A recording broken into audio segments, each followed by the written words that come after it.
conforme a tu propio camino, tu propia voluntad, entonces seguramente no te va a ir tan bien en la vida. Y ya no es Dios responsable porque Él nos dejó su palabra. Amén. Eso nos hace a nosotros responsables de todas nuestras decisiones, de todas nuestras actitudes que tenemos aquí en la vida, en la tierra.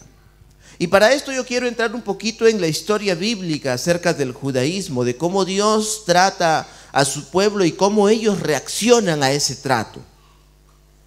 Y cómo los padres responsables por sus hijos toman en cuenta las palabras de Dios para edificarlas en esa verdad.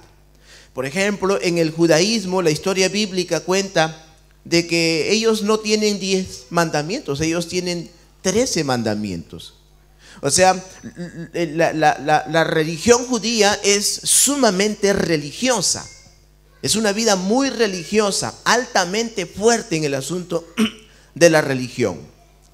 Por ejemplo, una de las cosas que un judío nunca hace es postrarse o arrodillarse ante otro hombre. No lo haría jamás, porque estos son mandamientos que Dios les enseñó a ellos. No pueden postrarse para venerar a otro hombre. Si un judío hace semejante cosa, es porque este judío sabe que aquella persona a quien venera o se arrodilla para poder darle gloria, honra o adoración, es porque está sumamente convencido de que la promesa de Dios, del Mesías, del ungido, que es en griego, se ha cumplido. Y eso es lo que pasó cuando Jesús vino a la tierra.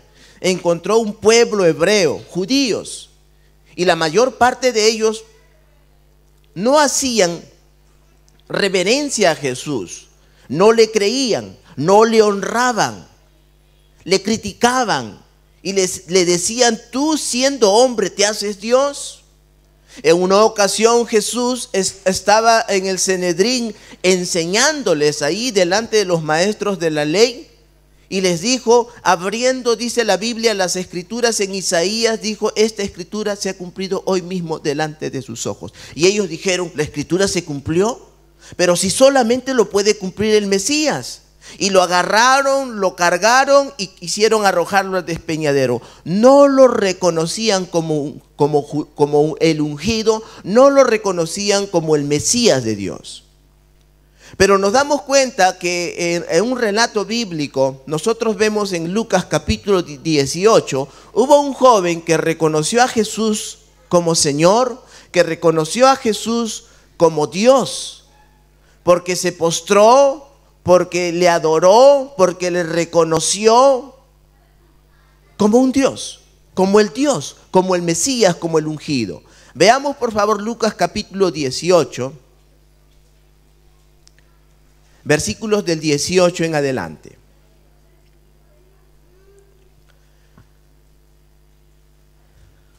Dice: un hombre principal le preguntó diciendo: maestro bueno, si ustedes están allí, si lo pueden ver, ¿qué haré para heredar la vida eterna? La vida eterna siempre ha sido un debate. La salvación, la vida eterna, hoy en día también es un debate. La gente piensa que se salva haciendo muchas cosas, pero hay principios y divinos que la Biblia enseña cómo heredar la vida eterna. Jesús le dijo: ¿por qué me llamas bueno? Ninguno hay bueno, solo Dios. Miren, no es que algunos dicen Jesús estaba diciendo que él no era bueno. No estaba diciendo eso. Estaba diciendo: si tú me llamas a mí bueno, lo que tú estás diciendo es que yo soy Dios, porque solo hay uno bueno, es Dios. Amén. Nos damos cuenta que este hombre principal, la Biblia relata en otras porciones bíblicas que era un joven y que era rico. Y todos los ricos son principales seguramente. Por eso era un hombre principal en ese lugar. Viene y le llama maestro bueno. Y Jesús, escuchen por favor, no es como decir: qué buena es usted, señora. No es como en nuestro lenguaje, no es como en nuestra cultura.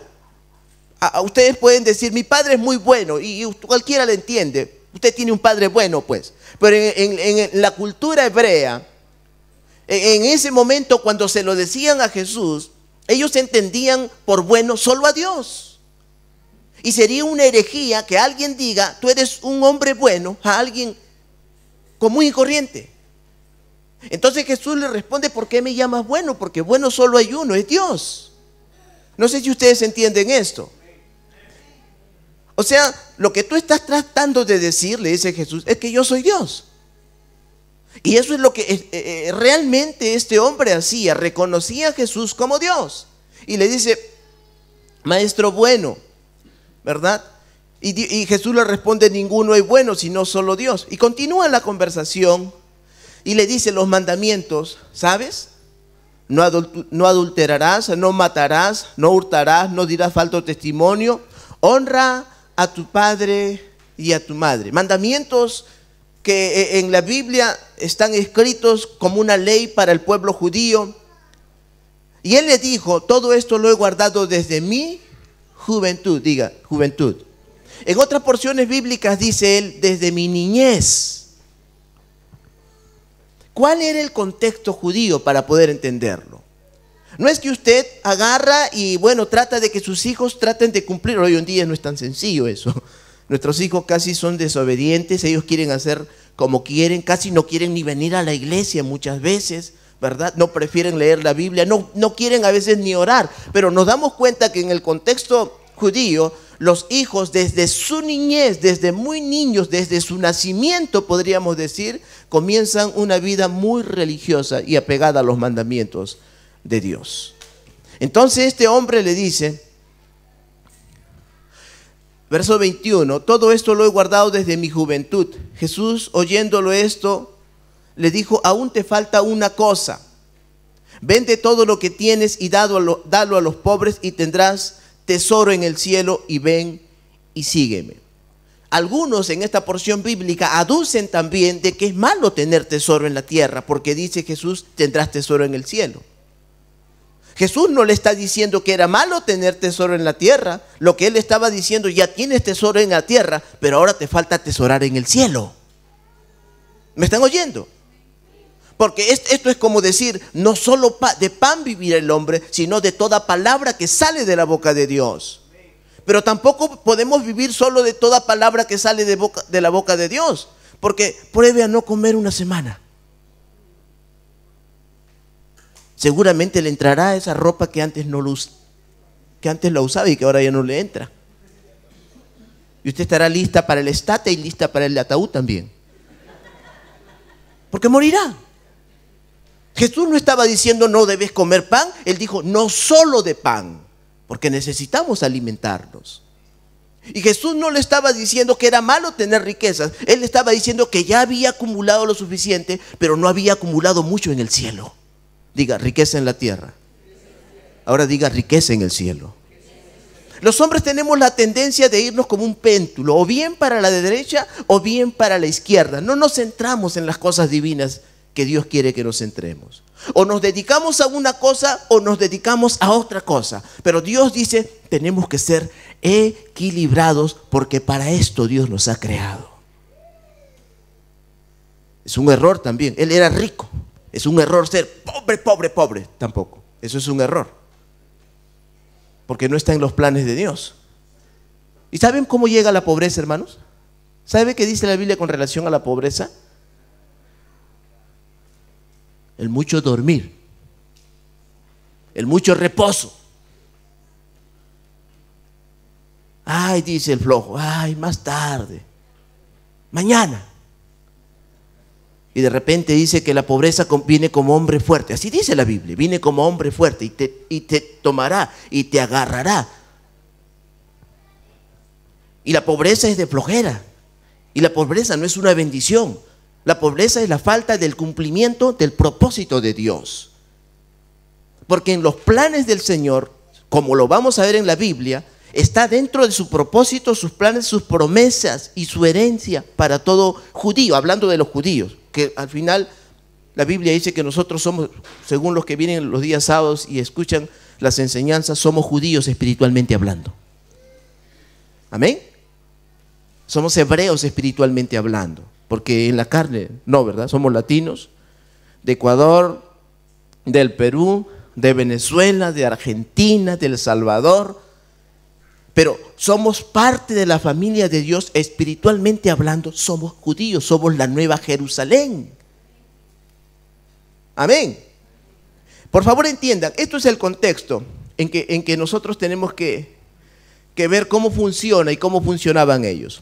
Versículo 23 dice: entonces él, oyendo, se puso muy triste porque era muy rico. Bueno, la riqueza no debe ponernos tristes, debe ponernos alegres. Todo aquel que es rico debe ser contento, no triste. ¿No es cierto? ¿O usted se pone triste porque es rico? No, más bien usted está triste porque no sabe cómo pagar ¿verdad? Ese carro que compró o la casa que quiere comprar. Usted está triste porque sus hijos el lunes de repente no van a la escuela, no hay leche. La riqueza normalmente debe traernos alegría, no tristeza. Pero él se puso triste porque Dios le estaba diciendo: te falta hacer algo, espiritualmente hablando. Tiene que ser equilibrado en tu vida. Porque él no le estaba acusando de ser rico, no le estaba diciendo: malo, ¿cómo eres rico? No le estaba diciendo eso. Muy bien, has acumulado suficiente en la tierra, ahora quiero que acumules en el cielo. ¿Me están oyendo? ¿Era malo acumular en la tierra? Para nada. Dice que era un hombre importante. La Biblia dice que Dios nos hace a nosotros, ¿qué cosa? Importantes. Somos hijos de Dios. Dios nos hace a nosotros, ¿qué cosa? Dice: te haré nación deseable. ¿Quién va a desear ser pobre? ¿Me oyen o no? Así dice la Escritura. Dice, a Abraham le dijo: voy a hacerte famoso, tu nombre será famoso en las naciones. Eso no nos gusta vivir a los religiosos, ¿verdad? Pero Dios habla de eso. Y Abraham fue famoso. Esto es lo tremendo de Abraham. Abraham era un hombre equilibrado. Era famoso, era rico, lo llamaban padre Abraham, pero amaba a Dios con todo su corazón. Y Dios nunca le juzgó de tener tanta riqueza. Estaba en el plan, dile que está a tu lado, está en el plan de Dios bendecir nuestras vidas. Solo que tenemos que entender que tenemos que ser equilibrados. Yo pregunto aquí, ¿quién es rico? ¿Quién es tan rico que es tan importante aquí?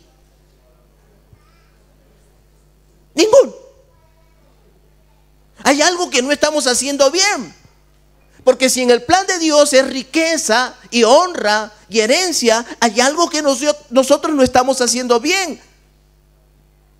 Porque en el plan de Dios es ser ricos. ¿Y por qué ricos? Porque ¿cómo nos mandaría por las naciones para alcanzar a la gente necesitada de Dios si no podemos lograr hacer cosas para Dios con las riquezas? Necesitamos la economía, es importante, juega un papel importante en el reino de Dios. Si usted lee la historia en Jesús, la Biblia dice que él tenía mujeres, no mujeres para él, mujeres que le servían en su ministerio. ¿Me están oyendo? Dice, mujeres nobles, así dice, o sea, de la nobleza era considerada la gente rica. O sea, hay algo que está pasando que no está funcionando con nosotros. Y de repente a lo más usted tendrá ahí en la banca, quién sabe, ¿verdad? 20,000 euros, 30,000 dólares. Y ahí los tiene, pues. Y ahí van. ¿Cuántos años lleva ella? 5 años guardados ahí está. Y hay un problema con el dinero guardado, según la Biblia. La Biblia dice que se llena de moho, se apolilla. La semana pasada les dije al final, que no me alcanzó tiempo, que cuando el Señor viene a tomarnos cuenta de toda la obra de tus manos, y tú le dices, lo guardé porque tuvo miedo, lo escondí. Sabía que eras hombre duro, que cosecha donde no sembró y recoge donde no esparció. Así que aquí está lo tuyo, esto es lo tuyo. Y el Señor le dijo, siervo malo, negligente, ¿por qué guardaste mi dinero? ¿Por qué por lo menos no lo metiste en la banca para cuando yo venga o lo obtenga con los intereses? O sea, tener dinero en la banca guardada no es bueno para nada. Dios quiere que con eso tú administres, seas empresario, te extiendas.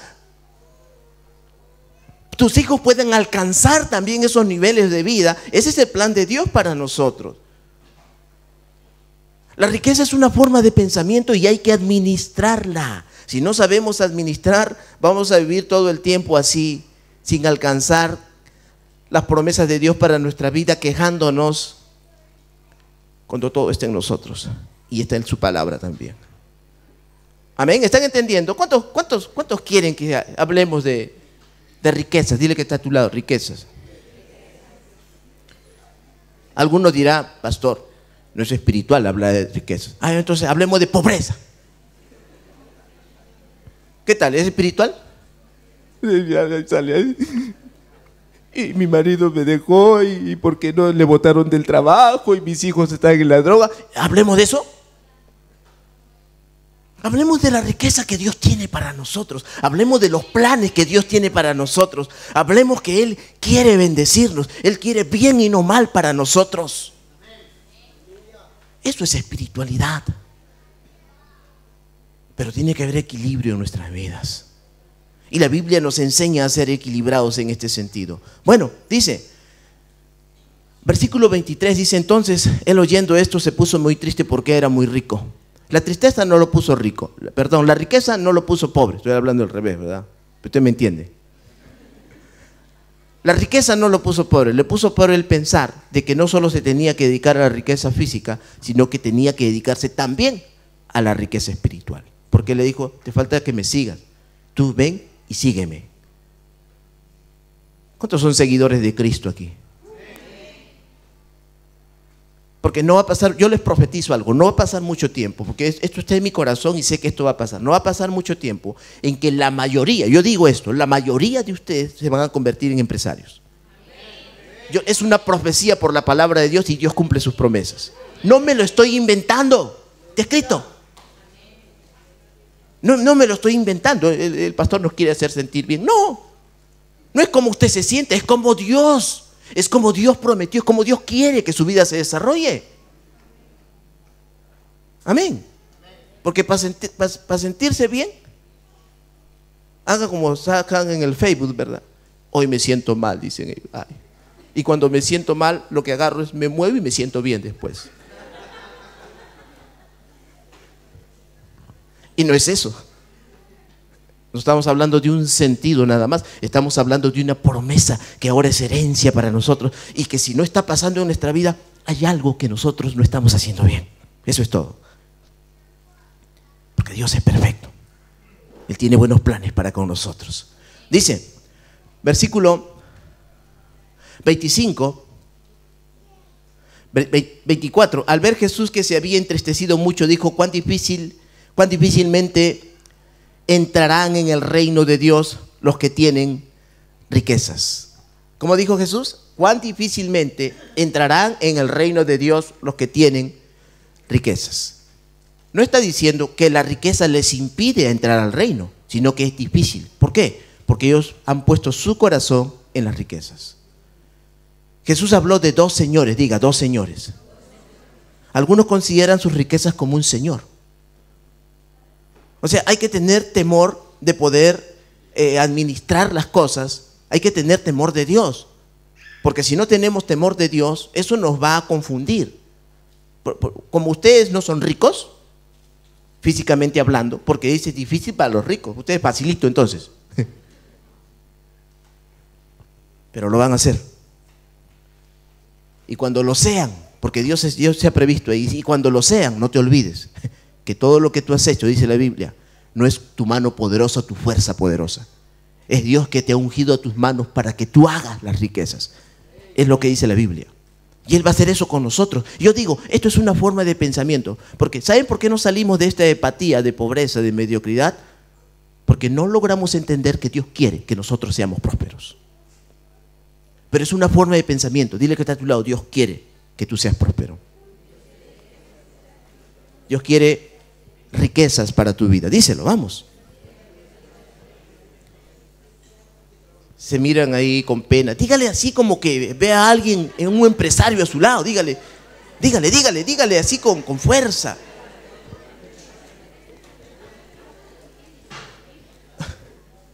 Entiéndalo. Bueno.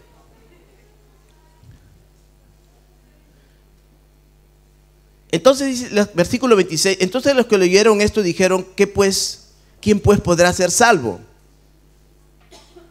Él les dijo, lo que es imposible para los hombres es posible para Dios.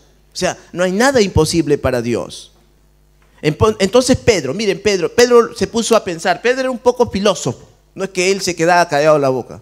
Filosofaba con Jesús, ¿no? Le dijo, entonces Pedro le dijo, aquí nosotros hemos dejado nuestras posesiones y te hemos seguido. O sea, no en el sentido que lo dejaron, abandonaron, porque Pedro era casado. Dile que está a tu lado, Pedro era casado.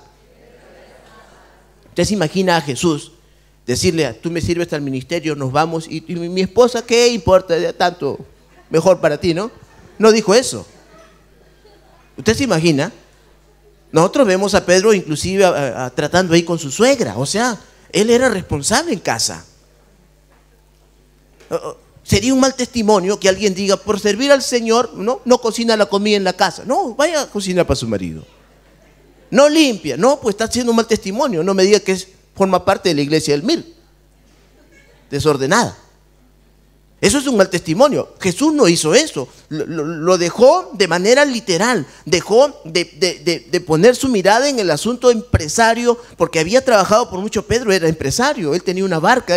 En ese lugar, pues, el mejor trabajo que existía era la empresa de la pesca. Porque de ahí distribuían para todas las naciones del mar de Galilea. De ahí salió la famosa sal de la tierra. Vosotros sois la sal de la tierra, porque la sal era usada justamente en los peces, para poder transportarlos, para poder exportarlos. Entonces Pedro era un empresario y él había acumulado lo suficiente para seguir adelante. Y él era responsable con su esposa, responsable con sus hijos y amaba a su suegra de pasada. Imagínese usted, sería un mal testimonio. Las suegras deben ser amadas según Jesús. Él hizo un milagro para sanarla. Usted oraría para que muera. Entonces se necesita gente responsable. Amén.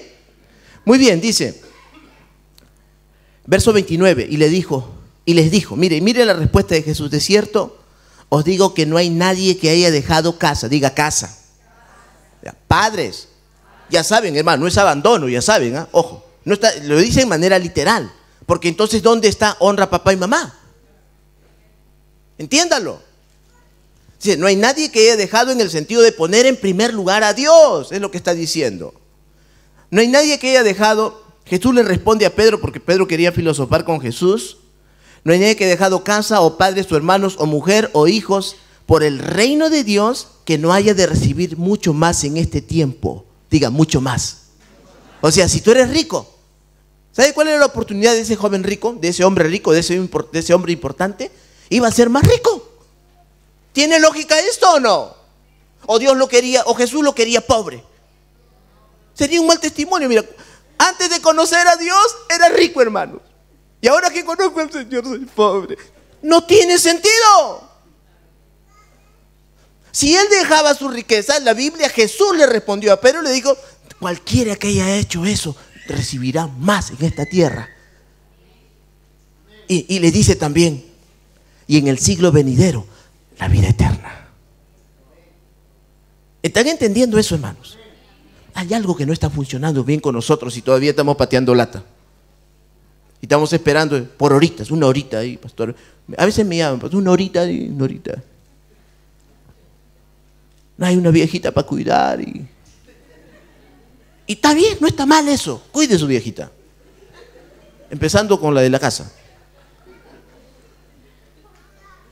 Trabaje duro, dé buen testimonio. Pero yo digo, por la Biblia veo eso. Todas las personas que trabajaron para otras personas adquirieron conocimiento, adquirieron experiencia y luego hicieron lo suyo propio. Si Dios te puso en algún lugar es para que tú veas, para que tú aprendas, para que tú hagas empresa también luego, para que tú ganes experiencia. Ese es el plan de Dios. Porque es como un proceso. Primero hay que lavarte el cerebro, porque tú vienes de una cultura de pobreza. Como nosotros, la mayor parte de nosotros venimos de una cultura de pobreza. Yo cuando hago memoria al pasado, lo único que recuerdo es me veo sin zapatos. Así me veo, ¿verdad? Mi barriga se notaba porque comía mucho, sino que mi polo ya no me cabía, estaba acá, estaba de moda yo. Y cuando todos compraban, yo olía nomás el pan. Y cuando compraban una galleta, esto dirá, pastor, eso es exagerado, así pasaba. Cuando compraban una galleta, nosotros éramos 8, un pedacito cada uno. Venimos de una cultura de pobreza y es difícil para nosotros ahora que nos digan, Dios te quiere rico. Ahora que nos digan, como dice David, yo he sido joven y he madurado y he envejecido, pero en lo largo de mi vida no he visto justo desamparado, ni su descendencia que mendigue pan. Dios nos quiere prósperos. Es solo un pensamiento que hemos tenido. El diablo nos ha golpeado demasiado, nos ha abofetado, nos ha dado de golpes, nos ha machucado, pero no se ha dado cuenta que los creyentes ahora están sobre él. La Biblia dice, lo he puesto bajo la planta de tus pies. Tenemos autoridad sobre la pobreza, tenemos autoridad sobre todas las cosas que son contrarias a los planes de Dios. Pero nadie nos ha dicho eso. Todos nos han dicho ser fiel, ven a la iglesia, ora, haz algo espiritual. Y nunca nos han dicho tienes que ver por prosperar, por hacer prosperar a tus hijos, por alcanzar las naciones. Y eso está en los planes de Dios. Esto es plan de Dios, hermanos. ¿Saben cómo dicen el mundo cuando llega la pobreza? ¿Saben por qué hay tantos hogares disfuncionales, sobre todo en América Latina? Porque ellos dicen, cuando la pobreza entra por la puerta, el amor sale por la ventana. Y si el amor sale por la ventana, se destruye la casa. La mamá con tal de dar de comer a los hijos, con el primero que viene. Viene el lechero, bienvenido. Viene el electricista, bienvenido. Con tal de dar de comer a sus hijos y el hogar se destruye. Y ahí nacen los hogares disfuncionales. No hay para comer. No sé si usted recuerda cómo fue su vida en el pasado. ¿Y por qué sus padres no pudieron educarlo? ¿Por qué no pudieron darle lo mejor de la vida? Porque no podían. Porque asimismo sus padres de ellos tampoco podían. Esto es una maldición que viene de generación en generación en generación. Pero en Cristo se acabó la maldición. Somos creyentes. Somos hijos de Dios. Y tenemos que luchar por eso. Tenemos que creerlo. Así como, ¿cuántos creen que son salvos? Así como creen por la salvación, tienen que creer porque Dios quiere prosperarte. Porque es un regalo de Dios. La Biblia dice, si nos dio a su Hijo, ¿cómo no nos dará juntamente con Él todas las cosas? Todas las cosas. Habría dicho, lo necesario. No dice lo necesario, dice todas las cosas. Así dice la Escritura. Y ese es el deseo de Dios para nosotros. Muy bien. Ahora, veamos un poquito el contexto del judío. Cada vez que me toca predicar, siempre me quedo en la introducción. No sé por qué, se pasa la hora o no sé qué pasa. Pero bueno, como esto es algo importante, yo voy a enseñarles como una secuencia. No es de la noche a la mañana que usted va a aprender esto seguramente. Porque yo me he hecho una promesa en mi corazón. Le dije, Señor, dame la ciencia y dame la sabiduría para hacerlo yo. Y haciéndolo yo, dame la ciencia y la sabiduría para enseñar a la iglesia. Eso va a pasar. Y no es de la noche a la mañana, va a venir como un proceso para usted. Pero vamos a hacer en modo que todos los hijos de Dios vivan como hijos de Dios. Porque ese es el plan de Dios. Amén. Muy bien. Desde el día en que Jesús nació, su nacimiento terrenal, la Biblia dice que Dios se hizo hombre. Eso se llama, ¿recuerdan cuál es la doctrina de? La encarnación, ¿verdad? No la reencarnación, porque es una doctrina diabólica. Dios se hizo hombre. Desde el día de su nacimiento, la Biblia enseña de que vinieron unos, la Biblia en algunas traducciones dice reyes magos, ¿verdad? ¿Sí? Y le trajeron oro, incienso y mirra. Cosas dignas de un rey. ¿Amén? Y Jesús era el rey. Jesús es el rey, ¿amén o no? ¿Están de acuerdo conmigo? La Biblia en Apocalipsis lo llama Rey de Reyes, Señor de Señores. Y eso nos hace pensar porque lo mismo dijo Dios de nosotros al inicio de la creación. Señorear, sojuzgar, ejercer dominio. O sea, el hombre perdió lo que Dios ya le entregó y Jesús vino a recuperarlo. Jesús no vino a recuperar al hombre, sino lo que perdió el hombre. El hombre perdió el dominio. El hombre perdió la autoridad. Y Jesús vino a recuperarlo. Y mire, así comienza su vida de él. vinieron unos reyes y entregaron oro, incienso y mirra, ¿no es cierto? Y todo judío comienza la historia de esta manera en su nacimiento. Nos damos cuenta que al 8º día lo trajeron para poder circuncidarlo. Reconocen ustedes esta palabra, ¿verdad? Circuncisión. Eso se practicaba solamente en un pueblo hebreo. Los judíos eran circuncidados a los 8 días, ¿verdad? Luego la madre aparecía, porque eran bien religiosos, aparecían a los 40 días nuevamente después de la purificación de las mujeres. Traían nuevamente, así trajeron a Jesús también. Y luego algunos historiadores no saben explicarse por qué Jesús desapareció tanto tiempo, porque después a los 12 años aparece nuevamente en la Biblia. ¿Se ha dado cuenta de eso?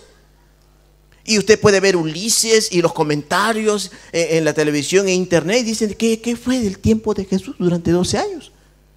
Y la historia hebrea dice que durante ese tiempo los padres tenían la responsabilidad de educar a sus hijos desde su niñez. Por eso que este joven le respondió a Jesús: desde mi juventud. Otras traducciones dicen: desde mi niñez he cumplido los mandamientos. Los padres se dedicaban, eran responsables de enseñar a sus hijos desde su niñez. Y lo hacían hasta cuando ellos cumplían 13 años menos un día, o sea 12, como vino Jesús. Así se llamaba esa tradición. Y lo traían nuevamente, y vemos a Jesús que vino con sus padres nuevamente al templo. La historia ustedes la conocen. Luego se perdió 3 días de camino y lo buscaban y lo encontraron con los rabinos. Pero ellos tenían una historia así bien religiosa. Desde su niñez conocían las Escrituras. Ellos tenían que saber los mandamientos de Dios. ¿Y por qué? Dile que está a tu lado, ¿por qué?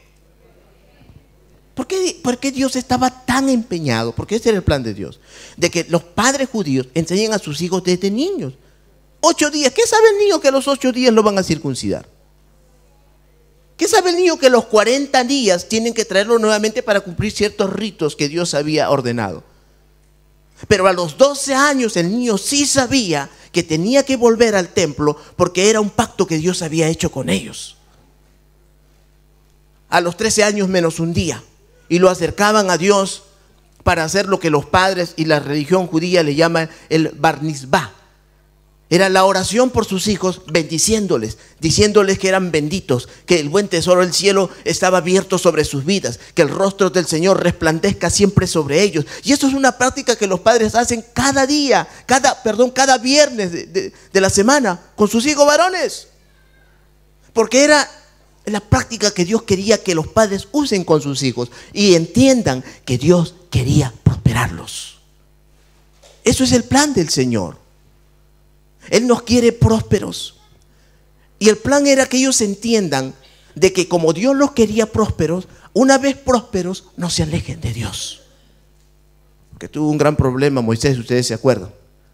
El pueblo de Israel era duro de servir y cada vez que algo faltaba, se alejaban de Dios. Criticaban, chismeaban, murmuraban contra Dios. Y Dios dijo: no, esto no va a volver a pasar. Y cuando vemos en el tiempo de Jesús, eran rituales que ellos cumplían a la cabalidad. Y desde ese tiempo hasta hoy, ¿cuántos conocen a los judíos? ¿Saben cómo puede usted reconocer a un judío en la calle? Se va a vestir de negro. Va a usar un hermoso capelo, una linda barba, y caminan bien elegantes. Son ricos. ¿Y por qué son ricos? Porque hacen conforme le enseñaron desde niños. Tienen un pensamiento de grandeza, de prosperidad, porque esa era la herencia de Dios para ellos. Por eso yo digo, la pobreza, la riqueza es una forma de pensamiento. Para nosotros es más fácil ser pobres y no alcanzar desafíos, porque el mundo nos ha golpeado mucho en la pobreza. Pero ellos no. Desde niños los enseñaban sus padres que Dios quiere lo mejor para ellos. Amén. Así que tenemos que reedificar nuestra vida. Deuteronomio capítulo 8, versículos del 1 en adelante. Vamos a tener una serie de estudios, así que por favor no nos preocupemos por esto. Si nos quedamos en alguna parte lo vamos a continuar. No más que usted tiene que venir. Amén. No se quede en la casa a descansar, porque esto es un asunto de vida o de muerte. Le digo de otra forma, es un asunto de pobreza o de riqueza para su vida. ¿Qué es lo que Dios quiere para usted? Deuteronomio capítulo 8, versículos del 1 al 10. Dirá: pastor, ¿por qué no lee el Antiguo Testamento? Para que entiendan cómo era que Dios quería, solo para que entiendan el cumplimiento del Nuevo, pero cómo era que Dios quería que ellos sigan una especie de camino para que alcancen todo lo que Dios les prometió. Amén. Deuteronomio capítulo 8, versículos del 1 al 10 dice: cuidaréis de poner por obra todo mandamiento que yo os ordeno hoy, para que vivas y seáis multiplicados. Miren el plan de Dios. No está hablando de resta, está hablando de multiplicación. Y entréis y poseáis la tierra que Jehová prometió con juramento a vuestros padres. Miren, Dios juró bendecirlos. No estaba en el plan de Dios hacerles mal. Dice, versículo 2, y te acordarás de todo el camino por donde te ha traído Jehová tu Dios estos 40 años en el desierto, para afligirte, para probarte, para saber lo que había en tu corazón, si habías de guardar o no sus mandamientos. Como que Dios quería cerciorarse de que ellos entiendan de que tienen que amar a Dios con todo su corazón. Y para que alguien se cerciore si realmente ama o no ama, tiene que pasar por aflicciones. Amén. ¿Cuántos son casados aquí? A ver. Ahí están los casados. No sé qué les ha dado, ¿verdad? Tienen temor, levanta su mano. Si usted permanece todavía con su esposa y su esposo, seguramente es porque le ama. Ahora los casados, ¿han venido aflicciones, pruebas y circunstancias adversas en su casa o no? ¿O ustedes son la excepción? A nosotros, como esposos, el pastor y la pastora, hemos tenido muchas aflicciones. Eso es humano y es normal y es común. A todos los matrimonios le ocurren pruebas, aflicciones, circunstancias. ¿Pero por qué permanecen? Porque a pesar de las pruebas, las circunstancias y los problemas, nos amamos. Y somos dignos de confianza el uno para el otro y somos fieles. Y no hemos cedido ante los problemas para abandonar el hogar, para dejar a los hijos, sino que somos fieles y somos constantes en representación a aquello que Dios nos ha dado. Entonces dice Dios, yo te voy a poner pruebas. Hablando, mire, Dios con el pueblo de Israel. Porque ¿cómo sé que eres bueno para esto? Es como cuando el pastor agarre y le llama y tiene una entrevista con alguno de ustedes porque necesita de repente gente importante que siga trabajando con nosotros o que siga escalando los niveles para el ministerio. Y en las primeras cosas que el pastor le va corrigiendo se enoja y se va. ¿No sirve? ¿Me oye o no? No sirve. Lo que tiene que hacer es aprender. ¿Hay problemas a veces en el ministerio, hermanos? ¿Qué dice usted? ¿Habrá problemas en el ministerio o no? Sí. La mayor parte de pastores, cuando iniciaron a hacer la obra de Dios y abrieron la iglesia, al día siguiente querían cerrarla. ¿Por qué problemas? ¿Usted se imagina los problemas que hay en una casa, en un hogar? ¿Usted se imagina los problemas que hay en una iglesia? De cada casa, de cada hogar, y cada uno de ellos se comporta, hace, deshace, y tratar de administrarles y de corregirles no es sencillo para nada. Pero sin embargo, la Biblia dice que tenemos que permanecer a pesar de las circunstancias. Y Dios quería probar, porque Dios prueba. Dice la Biblia, el oro se prueba, cuánto más vuestra fe. Nuestra fe tiene que ser probada, hermanos. Si algo malo está pasando, no es para que te vayas a llorar al río. Es para que digas, de esto también nos va a librar el Señor. Porque los problemas no nos pueden asustar. Nosotros no podemos desmayar por los problemas. Tenemos que creerle a Dios. Porque Él quiere lo mejor para nosotros. Nosotros no le llamamos problemas, le llamamos pruebas. Y de esa prueba salimos victoriosos. ¿Amén o no? A más de uno le han dicho, te vamos a botar de tu casa. Y siguen en su casa. ¿Y por qué no le votaron? Le hicieron efrato, le hicieron todo lo que pueden hacer y siguen en su casa. ¿Y por qué no lo votaron? Hermano, ¿por qué no lo votaron? Porque se mantuvo creyendo y Dios le ayuda. Pero no puedes mantenerte solo creyendo y sentado en tu casa. Tienes que hacer algo más. ¿Me oyen? Porque si te votaron por efrato o porque no pagaste, entonces necesitas dinero para pagar.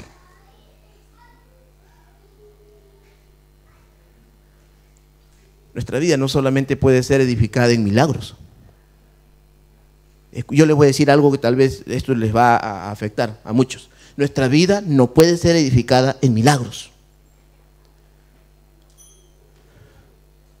La Biblia no enseña que la vida es edificada en milagros. La Biblia enseña que nuestra vida es edificada en la palabra en la ley de los profetas, dice la Escritura. En la palabra, ahí somos prósperos. Cuando vino Satanás a tentar a Jesús, y Jesús tenía hambre. Miren bien, ¿eh? Había estado 40 años en ayuno Jesús. 40 días, perdón. Nadie me dice nada. Viene el diablo. Mire, el diablo viene y le dice: ¿tú eres hijo de Dios? Sí, ¿no? Creo que sí. Entonces dile a esa piedra que se convierte en pan y come. O sea, ¿la vida de Jesús era edificada por un milagro? No. Jesús le dijo: no solo de pan vivirá el hombre, sino de toda palabra que sale de la boca de Dios. Yo digo, está bien, qué bueno que Dios hace milagros, si no hace rato nos hubiésemos muertos. Dios milagrosamente me sacó de las aguas. Usted sabe mi testimonio del mar. Había tomado suficiente agua por la nariz, ¿no? Y a los pulmones, y durante una semana botaba agua de día y de noche por mi boca, por mi nariz. Eso solo lo hizo Dios. Eso se llama milagro. Pero no podemos vivir contando un testimonio pasado. Tenemos que hacer algo más. Está bien, pues, sí. Algunos nos han contado: pastor, en la banca apareció 10.000 euros. ¿Y cómo vino? No sé, es un milagro. Está bien, gloria a Dios. Pero mejor si tú me dices: pastor, me hice empresario y gano mensualmente 10.000 euros. Oh, gloria a Dios. Porque no solamente vino milagrosamente, sino que Dios te capacitó. Como dice la Escritura: yo he ungido tus manos para hacer riquezas. Porque ese milagro que tú me cuentas es de vez en cuando, pero esa empresa es mensual. Háganlo así. Este es el plan del Señor para sus vidas. Entonces dice el verso 2, ya voy a acabar porque se me está dando el horario.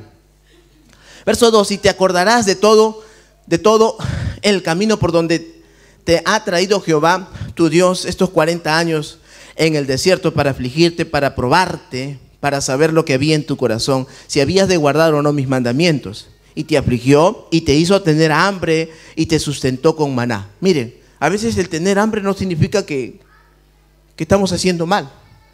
Eso sirve para poder creerle a Dios, porque la Biblia dice que Él trae nuestro sustento. Amén. Dice: y Él te sustentó con maná, comida que no conocías tú ni tus padres la habían conocido, para hacerte saber que no solo de pan vivirá el hombre, mas de todo lo que sale de la boca de Jehová vivirá el hombre. Tu vestido, verso 4, nunca se envejeció sobre ti, ni tu pie se ha hinchado en estos 40 años. Reconoce a sí mismo en tu corazón que como castiga el hombre a su hijo, así Jehová castiga. Diga castigo. Diga corrección. Diga disciplina. ¿Se necesita eso o no? Dios dice: así como un hombre castiga a su hijo. La primera pregunta que quiero hacer aquí: ¿usted castiga a sus hijos? Algunos dicen: no, pastor, no lo castigo porque si no pierdo la confianza de ellos. No dice eso aquí. Aquí dice que los castigue. Proverbio dice: la vara no mata, libra su alma del Seol. Así dice la Biblia. Ahora, ¿estamos hablando de vara? No estamos hablando que usted agarre un cordón de la plancha y le da cordonazos. No estamos hablando que usted le haga, o sea, con ese tipo de, como hacía en la Santa Inquisición, le saque las uñas a sus hijos, así. No, eso. Habla de un castigo, de castigo. Los hijos necesitan ser castigados cuando tienen que ser castigados, y ser premiados cuando tienen que ser premiados. Porque el otro asunto, ¿usted premia a sus hijos? ¿Les bendice a ellos cuando ellos hacen algo bueno? Debe hacerlo. Debe premiar a sus hijos. Eso es lo que Dios hace.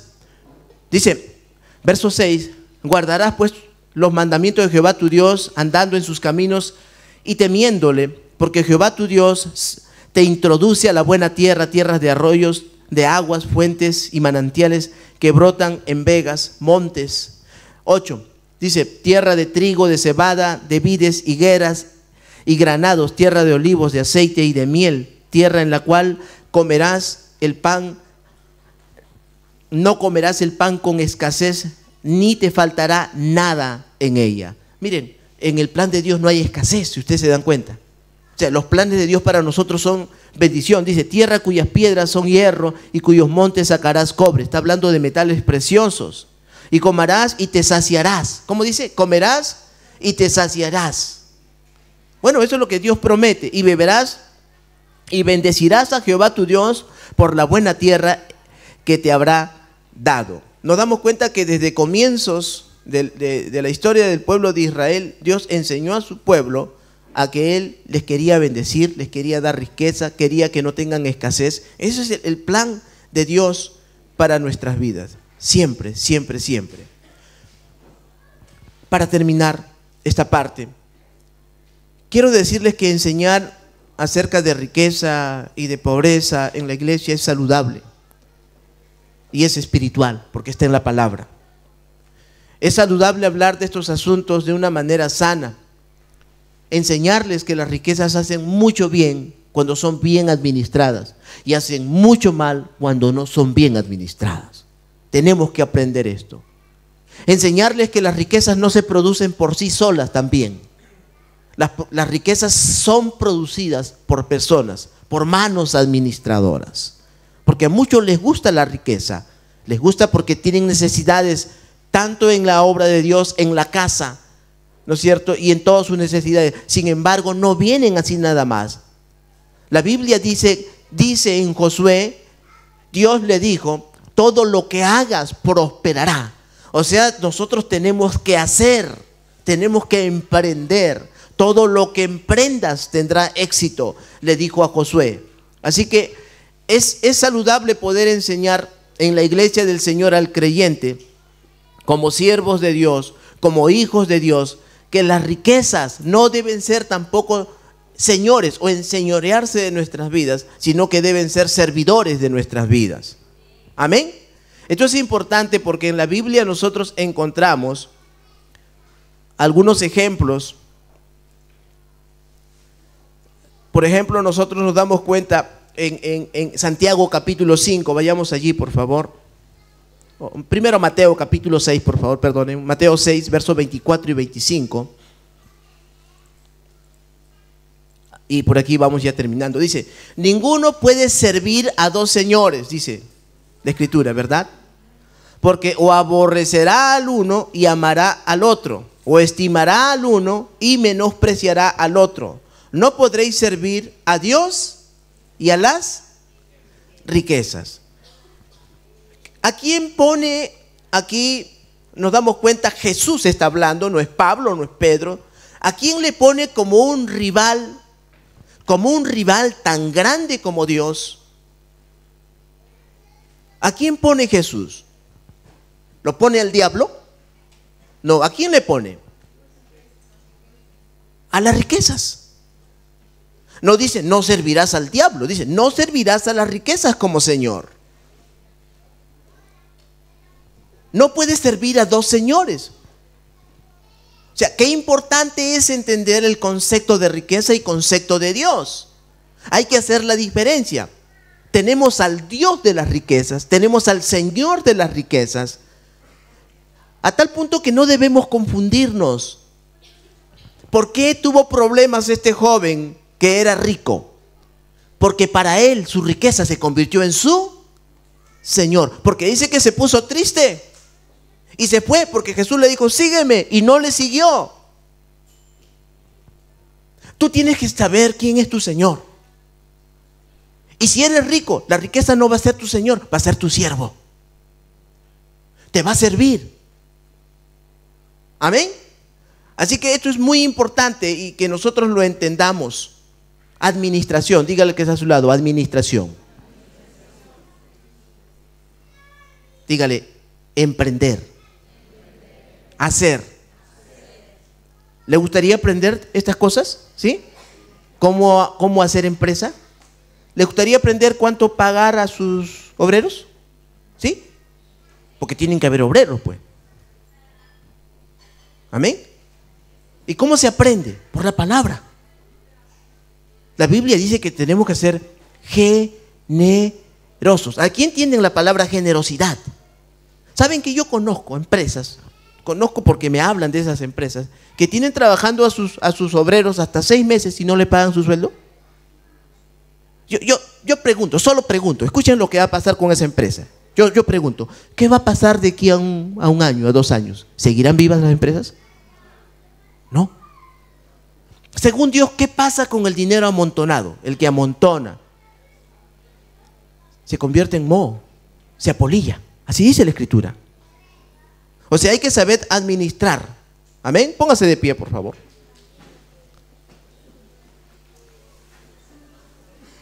En su presupuesto, uno de los principios importantes son estos.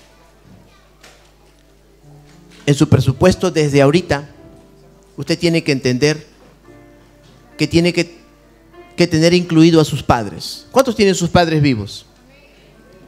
Bueno, es un principio divino. Dirá, cuando tenga, no, ahora. Cuando tenga, si ahora no lo hace, cuando tenga no lo va a hacer tampoco. Yo se lo aseguro. El principio bíblico en Efesios 6 dice, del 1 al 3, hijos, obedeced en el Señor a vuestros padres porque esto es justo. Honra a tu padre y a tu madre, que es el primer mandamiento con promesa, para que te vaya bien y seas de larga vida en la tierra. Honra no es tanto porque necesita, porque algunos dicen, es que mi papá tiene, mi mamá tiene, ¿para qué le voy a dar? Sin vergüenza. No es que tenga o no tenga, es que Dios te manda a honrarlos. Amén. No dice honra si es pobre. O sea, tienen que ser pobres para honrar. Hónrales si tienen necesidades. Tampoco. Independientemente de la condición de papá y mamá, los hijos deben honrar a los padres. ¿Qué es honra? Honra es reconocimiento. Se traduce también por honor. Amén. ¿Reconoce usted a sus padres como dignos de ser honorados? Porque dice, para que te vaya bien. Esta es una llave que usted tiene que usar. Muchas veces emprendemos cosas, pero no nos sale bien. No sé qué me pasa, pastor, dice. No me funciona. ¿Estás reconociendo a tus padres? ¿Los honoras tú?